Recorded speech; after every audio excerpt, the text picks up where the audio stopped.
Welcome back to Smile Jamaica. Church leaders met with the Minister of Health and Wellness on August 19 for a press conference on the COVID-19 vaccines. President of the Jamaica Council of Churches, the Reverend Newton Dixon of the African Methodist Episcopal Church, joins us now. And he's going to share the views of those churches regarding the vaccines. Good morning, Reverend. Morning, Reverend. How are you, sir? Good morning, Delia. Good morning, Neville. Thank you for having me. Yeah, man, it's our pleasure. I know that the pastors, the leaders who met with the minister all said they're for it. Do you know of anyone in the church who said we're not for it? Let me answer the question this way, Neville. We have to affirm the right for every person to express their own opinions on any issue, especially issues of national interest. And we also have to respect their right to express those views, their freedom to speak. In that regard, I expect, and I think we do know, that there are some persons in the religious sector who are reluctant, hesitant, resistant, however we want to put it, where the vaccines are concerned. Leaders? So, yes, there are. Leaders?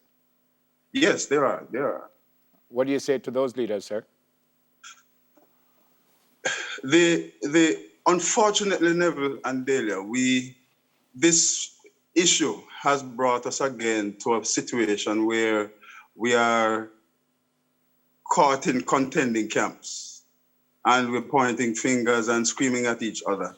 And I really would like to say to us, first of all, let's tone the rhetoric down a little. Again, we are all in this thing together. All of us have to deal with the coronavirus, the reality of the coronavirus, the danger of the coronavirus. Now, having said that, I have to say to them and to all Jamaica, we do understand that there are concerns and legitimate questions regarding the vaccinations. And we have to listen to those questions and we have to respond to those questions. And so it is the responsibility of the government and those of us who have been persuaded in the affirmative regarding vaccinations to engage our brothers and sisters in this conversation. Rev? And having said that, yes. I was going to say, for the church, for me, there's a peculiarity with the situation. There are members that are hesitant, as is the general population, because of scientific concerns and research concerns. But for the church, there are some churches that have rooted it in faith and in Christian principles. So how do you, as a council of churches, navigate that situation? I think we can start with two affirmations. One is that science is a gift from God. We live the quality of life which we have because of science, because of the provisioning that God makes through science. We pick up a cell phone, we jump into our cars, we fly to the US, we go to supermarkets and pick up food because science has made an incredible contribution to our quality of life. But the second affirmation is that a lot of what we now hear in the public space concerning vaccinations are really fears that were raised as a result of one suspicion or another, a misunderstanding or another, a misconstruing of details or another. And so with regard to that second affirmation, we must have the conversation to try to debunk some of the myths and in the process to deal with the issues and not so much the people, to address the misconceptions, dealing with the issues and not the people, not pointing fingers, not accusing each other, but saying to each other, here are the facts. And there are some facts that are before us now, which as far as we are concerned, are irrefutable. And I think when reasonable people are brought to those facts, they will make reasonable decisions. Okay.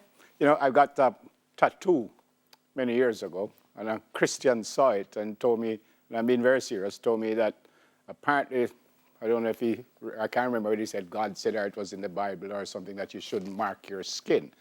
I didn't know anything about that, and I still don't. I say that to ask, might sound like a strange question, but is there anything in religion that would suggest that you shouldn't take a vaccine or you should take a vaccine? Vaccinations are a modern eventuality, and by virtue of the fact that our Bible is cast in a historical period which predates the modern era, the concept of vaccination as we know it may not be in the Bible, but there are some principles in the Bible by which we can treat this issue. Give me one or two of them. One is one I just mentioned, the affirmation that God gives gifts to many persons for the good of all. The second is, with respect to this situation, it seems as if we are thinking too much about ourselves and not so much about others, how our actions will impact the lives of others.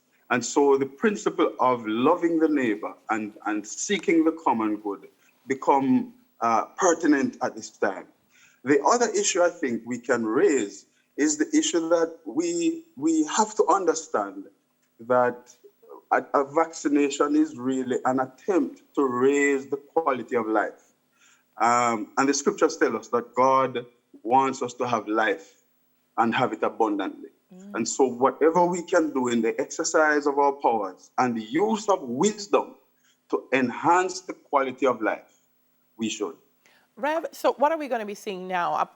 Churches joining the public advocacy campaigns. Will churches open their doors and become vaccination sites so their members can come and be vaccinated? Just exactly how tangibly are we going to see the church being a part of this? Absolutely. Very good question, Delia.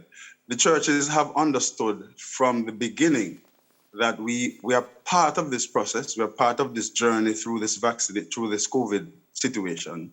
And we must play our part in doing whatever we can to bring relief and peace. So churches have already made offers to the government and to the instrument, the state mechanism to provide their spaces, to use their spaces as vaccination centers. We have done this without it was a default position. We felt we needed to say, here is the contribution we can play. Our spaces are available. If they need to be retrofitted or if they are good as they are, they can be used. And in so doing, we're making access a little more, a little closer to everyone, because one of the issues that has been raised is how accessible the vaccinations are to some persons. Yeah. My final question is a double-barrel one, sir. Are you vaccinated? I guess that's yes. All right.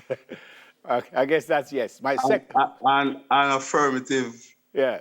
Enthusiastic, yes. The second part of my final question is, what do you say to someone who says, I believe in the Heavenly Father, He will look after me, nothing will happen to me, I don't need to be vaccinated? What do you say to that person? We're not going to quarrel about that. We all believe in the Heavenly Father. We have a different perspective on an issue like a disease and how we navigate this disease. I would say to that individual, though, if you find that the exercise of your faith, as strange as this may sound, if the exercise of your faith may cause you to catch a virus and spread the virus, if it is possible that as you believe that God will not bring harm to you, but it may be possible that you might catch and spread the virus, I would ask that you employ all the mechanisms that we are using to prevent the spread. The wearing of the masks, the sanitization of the hands, the observation of the physical distancing, and if you are convinced later on, taking the vaccine. Reasonable. Thanks for speaking with us, sir. Stay safe. God bless you. Thank you for having me. Our pleasure. President of the Jamaica Council of Churches, Reverend Newton Dixon of the African Methodist Episcopal Church.